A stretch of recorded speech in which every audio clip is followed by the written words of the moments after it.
Machuca es una película chilena que cuenta la realidad de un país latinoamericano que, como en su gran mayoría, abre la brecha de discriminación, despojo, abusos y desplazamiento forzado que trajo consigo el gobierno dictatorial de Augusto Pinochet durante 17 años.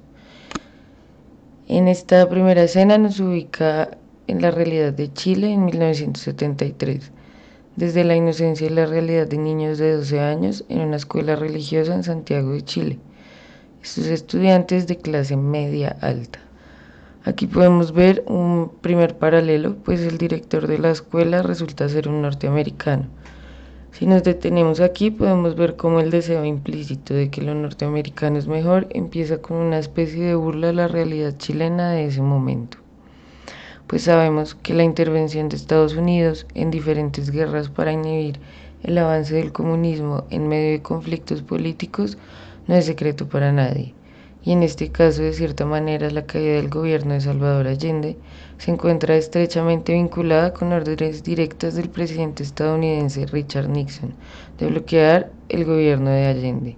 desde financiamientos para la oposición como operaciones criminales de la CIA, por lo que da para interpretaciones, pues la figura del padre de la institución como norteamericano resulta en una concepción vacía de que un padre chileno con pensamiento socialista no sería apto para este cargo,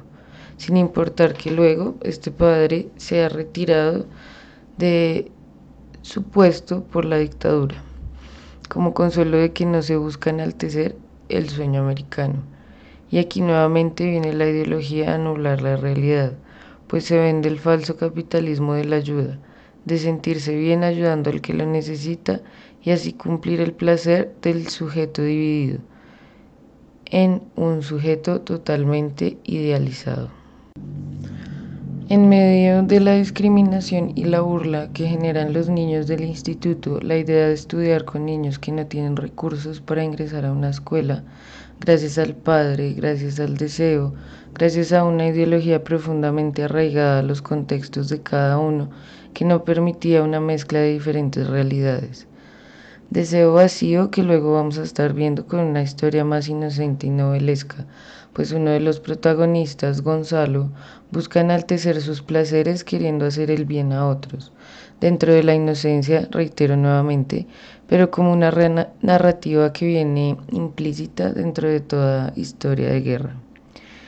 Entabló una relación amistosa con Pedro Machuca, principal protagonista de la película, niño de clase baja. Visitó su casa, vio la realidad que acompañaba al niño diariamente y a su hermana, a una madre ama de casa, a un tío que lleva a los niños a las marchas a favor de Allende a vender banderines, situación que muestra otra realidad del socialismo extremo, pues la expropiación y la nacionalización no estaban dando el fruto que se buscaban sin el apoyo de la Unión Soviética, y que dos niños estén en medio de esta disputa tratando de sobrevivir con la venta de estos banderines no deja más recuerdo que la falsedad de ideologías que opacan la realidad en medio de conflictos sociopolíticos y económicos.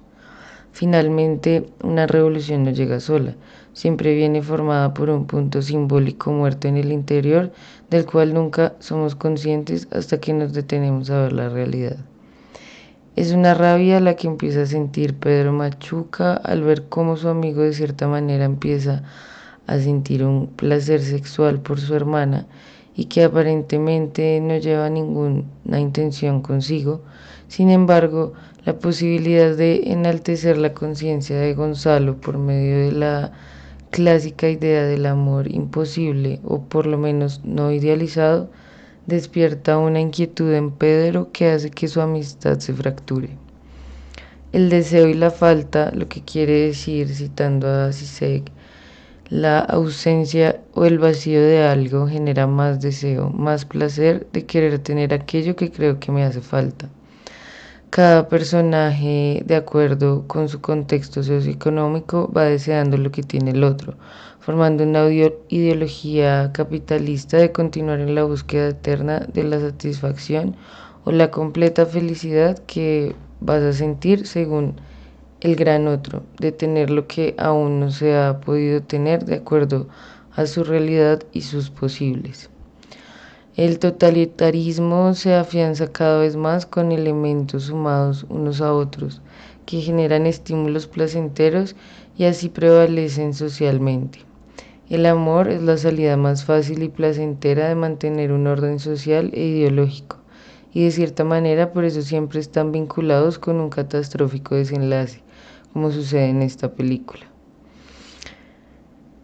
Especialmente si nos situamos en el contexto de la sociedad latinoamericana, en la que la romantización de los totalitarismos ha sido la base de la historia que nos contaron y nos seguimos contando sin importar qué tan elitista y desigual sea este. La leche es un elemento importante en la historia de Chile, en el análisis de esta ideología e incluso en la idea de cambio. Para Allende el cambio empezaba por los niños y los niños eran la base de un futuro diferente, sin tapujos ni mentiras. La realidad es que los primeros años de vida definen un desarrollo cognitivo y físico óptimo para el futuro de los niños. Todo niño tiene derecho a medio litro de leche. Y lo logró. Lo hizo llegar a cada casa como diera lugar. Así llega Gonzalo a la casa de Pedro, sin importar la distancia que era simbolizada por ese campo de fútbol. Como esa misma distancia también es representada por la leche, como producto de unión e igualdad, recreado esta vez por la idea utópica de que el ideal de convivencia y solidaridad sea representado por esta taza de leche que le brinda a Gonzalo en casa de Pedro. La misma leche, pero en otra presentación, empieza a mostrar el deseo, el placer sexual e inconsciente de la clase alta, la leche condensada como símbolo de la utopía y la realidad, su primer beso, su primer acercamiento a una realidad diferente a la suya, su primera idea de placer dada por el gran otro, el sufrimiento placentero y lleno de más deseo, reconstrucción de su ego y su falsa catástrofe ideal. La niña no entiende la educación como posible salida de dicha realidad,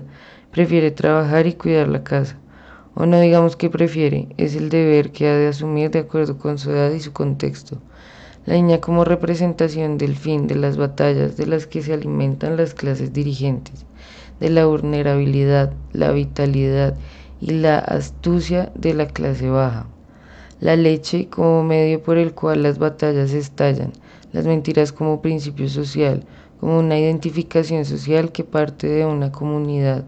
la idealización de la historia, como el secreto místico del deseo del objeto por medio del sujeto, el deseo de la libertad y democracia, como vacío del deseo de la interpretación de que la libertad ha sido entendida.